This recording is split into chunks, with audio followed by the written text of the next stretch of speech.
Hello friends, this is Bhavana here. Welcome to let's crack. सबसे पहले तो सभी को दिवाली और धनतेरस की हार्दिक शुभकामनाएं।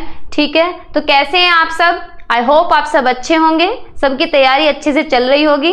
अब तो नोटिफिकेशन आ गया है, तो दिवाली के बाद सभी तैयारी करेंगे अच्छे से।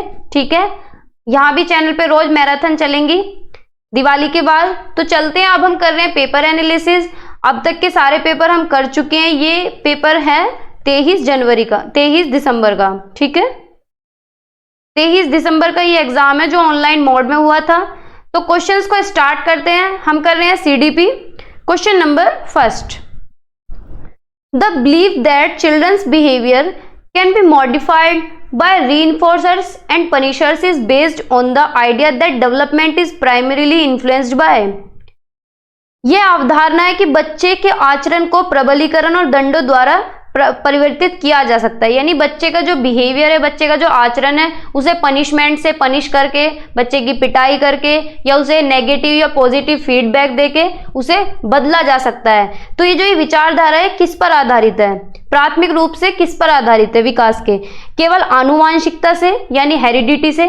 तो इसमें हेरिडिटी का कोई रोल नहीं है। पनिश करके अगर बच्चे का बिहेवियर मॉडिफाई कर रहे हैं तो उसमें हेरिडिटी का कोई रोल नहीं है। ठीक है, आनुवांशिकता और वातावरण से तो फिर से गलत हो गया। हेरिडिटी का कोई रोल नहीं है इसमें वातावरण का रोल है। ठीक है, एनवायरमेंट आप ऐसा दे रहे हैं, बच्चे की पिटाई कर रहे हैं, उसे पनिश कर रहे हैं कि उसका बिहेवियर थोड़ा सा बदल जाए, तो ये क्या है?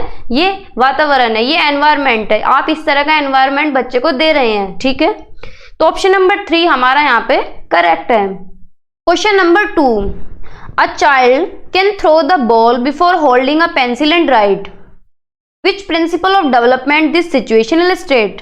बच्चा क्या है? बॉल पकड़ रहा है पहले, बाद में पकड़ रहा है पेंसिल और लिखना शुरू कर रहा है। यानी छोटी मसल्स पे बाद में आ रहा है, पहले बड़ा सामान उठा रहा है, जैसे कि बॉल उठाना है। छोटा बच्चा क्या है? अपनी मदर का हाथ पकड़ लेगा, फादर का हाथ पकड़ लेगा, चीजें पकड़ लेगा कुछ भी बड़ी बड़ी, लेकिन लिख नहीं सकता। जैसे 1-2 साल का बच्चा है, 3 साल का, लिखना बाद में शुरू करेगा। यानी उसका जो कंट्रोल है वो अंदर से बाहर की तरफ आ रहा है, सेंटर टू पेरिफेरी जा रहा है। ठीक है, तो ऑप्शंस पढ़ते हैं। सिफेलोकोडल प्रिंसिपल। सिफेलोकोडल क्या होता है? सिर से पैर की तरफ जाना, हेड टू टो जाना।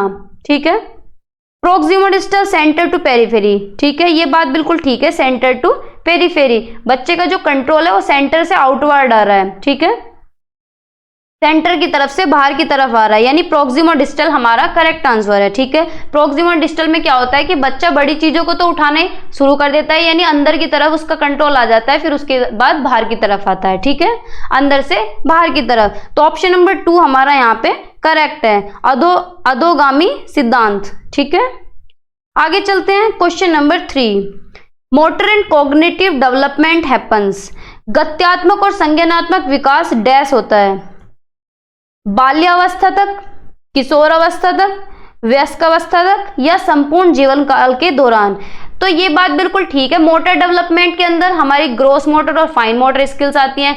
अब हम जैसे कि हम राइटिंग कर रहे हैं, तो जितनी ज्यादा हम राइटिंग करते हैं उतना ही ज्यादा इंप्रूव होता है हमारी राइटिंग। ठीक है, तो वो किसकी वजह से होता है कि हम अपनी स्किल्स पे वर्क करते रहते हैं। तो ये ऐसा तो है नहीं कि किसी एज पे जाके रुक जाए। और संज्ञानात्मक विकास, कॉग्निटिव डेवलपमेंट के अंदर हमारी थिंकिंग एस्पेक्ट आ जाते हैं, यानी हमारी थिंकिंग आ जाती है, हमारी सोच विचार। ठीक है, तो ये ऐसा तो है नहीं कि किसी स्टेज पे जाके रुक जाए। विचार तो हमारे आते ही रहते हैं पूरे जीवन काल, पूरे जीवन भर। ठीक है, तो संपूर्ण जीवन काल के दौरान ये प्रक्रिया चलती रहेगी। ठीक है, तो 4th ऑप्शन हमारा यहाँ पे करेक्ट है।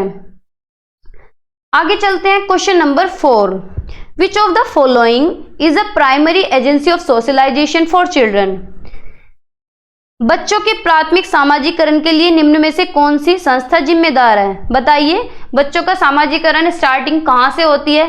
तो सिंपल सी बात है कि बच्चा जहाँ पैदा हो रहा है तो पहले वहीं से ही सीखेगा, अपनी मदर से, फादर से, भाई से, बहन से, अपने परिवार से सीखेगा। तो जो बच्चे का प्राथमिक सामाजिकरण है वो उसकी फैमिली से होता है, क्योंकि फैमिली जो है समाज का छोटा रूप है। वहीं से ही बच्चा सब कुछ सीखता है, धीरे धीरे वहीं से निकल के फिर बाहर की चीजें ग्रैब करना शुरू करता है। तो प्राइमरी क्या है? फैमिली क्या है? प्राइमरी सोशलाइजेशन है। बाकी जो विद्यालय हैं, धर्म और समुदाय, ये हैं सेकेंडरी एजेंट ऑफ सोशलाइजेशन। ठीक है, तो 3rd ऑप्शन हमारा यहाँ पे करेक्ट है, परिवार। ठीक है, आगे चलते हैं। Question number 5, as per Jean Piaget's ideas on language and thought which of the following statement is true. बताइए भाषा एवं चिंतन के संदर्भ में जीन पियाजे के अनुसार इनमें से कौन सा कथन सही है। तो बताइए पियाजे ने क्या कहा है लैंग्वेज और थॉट के ऊपर। तो जीन पियाजे कहते हैं कि पहले बच्चे का विचार आता है, यानी पहले बच्चे का थॉट आता है, फिर बच्चे की भाषा आती है, ठीक है, फिर लैंग्वेज आती है, ठीक है।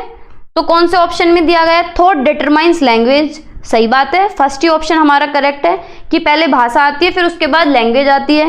लैंग्वेज डिटरमाइंस थॉट, तो ऐसा वाइगोत्स्की कहते हैं, ठीक है। बाकी के ऑप्शन हमारे गलत हैं, ठीक है। फर्स्ट ऑप्शन हमारा करेक्ट है कि थॉट, चिंतन भाषा क्या है, निर्धारण करता है, चिंतन भाषा का निर्धारण करता है, ठीक है। आगे चलते हैं, question number 6। 2 glasses hold the same amount of water, yet Anu thinks that the taller glass holds more water than the wider but shorter glass. According to Jean Piaget, this reasoning of Anu is due to 2 glass में समान मात्रा में जल है, परंतु अनु सोचती है कि लंबे ग्लास में छोटे और चौड़े ग्लास से अधिक जल है, यानी जल बराबर है लेकिन उसे समझ नहीं आ रहा, वो सोच रही है कि लंबे ग्लास में ज्यादा पानी है और छोटे और चौड़े ग्लास में कम पानी है, ठीक है। जीन पियाजे के अनुसार अनु की सोच का आधार क्या है, यानी अनु को समझ नहीं आ रहा कि शेप एंड साइज चेंज नहीं हो रहा है, चाहे चौड़ा बर्तन हो चाहे छोटा बर्तन हो, पानी इतना ही है, ठीक है। तो उसके अंदर कौन सा रीजनिंग नहीं लगा पा रही है वो, सेंट्रेशन, सीरिएशन, कंजर्वेशन या मैच्योरेशन। मैच्योरेशन का तो यहाँ पे कोई बात नहीं है, सेंट्रेशन नहीं कर पा रही है, यानी सेंट्रेशन होता है वो अलग अलग पहलुओं में नहीं सोच पा रही है, एक ही पहलू में सोच पा रही है, ठीक है। केंद्रीकरण हो रहा है, एक ही तरफ सोच पा रही है, ठीक है, केंद्रीयता, एक ही सेंटर में सोच पा रही है, पलटाव नहीं है उसके अंदर। तो ये कौन सी स्टेज में आता है, ये आता है प्री ऑपरेशनल स्टेज में। कौन सी स्टेज में आता है, प्री ऑपरेशनल में, ठीक है। तो फर्स्ट ऑप्शन हमारा करेक्ट है। आगे चलते हैं, question number 7। Reversibility, the ability to reverse actions is a basic accomplishment of which stage as given in the पियाजे थ्योरी ऑफ कॉग्निटिव डेवलपमेंट। बताइए पियाजे के संज्ञानात्मक विकास सिद्धांत के अनुसार प्रतिवियता किसी क्रिया को उल्टा क्रम में कर पाना किस चरण की बुनियादी उपलब्धि है। रिवर्सिबिलिटी कौन सी एज में आती है बताइए, सेंसरी मोटर में। सेंसरी मोटर तो बच्चा 2 साल का होता है, जन्म से 2 साल का, तो इसमें बच्चा रिवर्स करके क्या सोच पाएगा। प्री ऑपरेशनल में तो इसमें भी पलटाव करके नहीं सोच पाता बच्चा, इसमें तो सेंट्रेशन होता है कि एक ही केंद्र में सोच रहा है। कॉन्क्रीट ऑपरेशनल, ये बिल्कुल सही बात है, कॉन्क्रीट ऑपरेशनल में बच्चे के अंदर रिवर्सिबिलिटी भी आ जाती है, रिवर्सिबिलिटी आ जाती है, सीरिएशन आ जाता है। रिवर्सिबिलिटी यानी पलटाव करके सोचने लगता है, शेप एंड साइज का उसे पता चल जाता है, ठीक है। सीरिएशन आ जाता है यानी चीजों को सीरीज में लगाना शुरू कर देता है। क्लासिफिकेशन आ जाता है, वर्गीकरण करना शुरू कर देता है, ठीक है। कौन सी स्टेज में, कॉन्क्रीट ऑपरेशनल में, ठीक है, 6 से 12 साल, मूर्त संक्रात्मक चरण में, ठीक है। आगे चलते हैं, question number 8। A mathematics teacher is using more skilled peers to support and guide the other students. Which theoretical frame is she trying to applying in the class? बताइए एक गणित अध्यापिका उच्चतर कौशलपूर्ण छात्रों को अपने सहपाठियों की सहायता और मार्गदर्शन कराती है, यानी क्या काम कर रही है, वो कोलैबोरेटिव कर रही है, कोलैबोरेटिव कर रही है, ठीक है, स्कैफोल्डिंग कर रही है। तो ये किसके अंदर आती है, किसकी थ्योरी में आती है बताइए, बताइए सहयोगात्मक। और पार्ट कौन सी थ्योरी में आता है, लेव वाइगोत्स्की का सामाजिक संरचनावाद, यानी इंटरेक्शन भी हो रहा है, यहाँ पे इंटरेक्शन भी हो रहा है, अंत्यक्रिया भी हो रही है एक दूसरे से, पीयर्स के बीच में, एडल्ट्स के बीच में, टीचर्स के साथ हो रहा है। तो ऑप्शन नंबर फर्स्ट हमारा यहाँ पे करेक्ट है, लेव वाइगोत्स्की का सामाजिक संरचनावाद, ठीक है। बाकी के ऑप्शन हमारे गलत है। B.F. स्किनर बिहेवियरिज्म में यहाँ इनका कोई, जीरोम ब्रूनर और जीन पियाजे का कुछ रोल नहीं है, ठीक है। इंटरेक्शन, कोलैबोरेशन, स्कैफोल्डिंग ये वाइगोत्स्की की थ्योरी में आते हैं, ठीक है। Question number 9, which of the following is the basis of Lev Vygotsky's view on development. Lev Vygotsky के द्वारा दिए गए बच्चों के विकास का सिद्धांत किस पर आधारित है बताइए। लेव वाइगोत्स्की 3 चीजों पे बात करते हैं, लैंग्वेज यानी भाषा, कल्चर यानी संस्कृति, एंड सोसाइटी यानी सोशल इंटरेक्शन, सामाजिक अंतःक्रिया, ठीक है। तीन चीजों पे इन्होंने बात की है। मैच्योरेशन एंड कल्चर, तो ये ऑप्शन भी नहीं होगा। लैंग्वेज एंड फिजिकल वर्ल्ड, तो ये भी नहीं है। लैंग्वेज एंड कल्चर, ये बात बिल्कुल ठीक है। ये बात करते हैं भाषा और संस्कृति पे, भाषा, संस्कृति और सोसाइटी, समाज, ठीक है। थर्ड ऑप्शन हमारा करेक्ट है। Question number 10, gender is a dash concept, बताइए जेंडर क्या है? मॉरल है, बायोलॉजिकल है, सोशल है, फिजियोलॉजिकल है। तो जेंडर क्या है? सोशल कंसेप्ट है, समाज के द्वारा निर्मित है, ठीक है। समाज ने बनाया है कि ये रोल लड़की का है तो ये रोल लड़के का है, तो जेंडर क्या है? समाज के द्वारा निर्मित है, ठीक है, समाज की एक अवधारणा है, ठीक है। तो ऑप्शन नंबर 3 हमारा यहाँ पे करेक्ट है। आज की वीडियो में इतना ही, मिलते हैं नेक्स्ट वीडियो में आगे के क्वेश्चंस के साथ। अगर आपने चैनल को सब्सक्राइब ना किया हो तो कर दें, जिससे आपको टाइम टू टाइम नोटिफिकेशन मिलता रहे।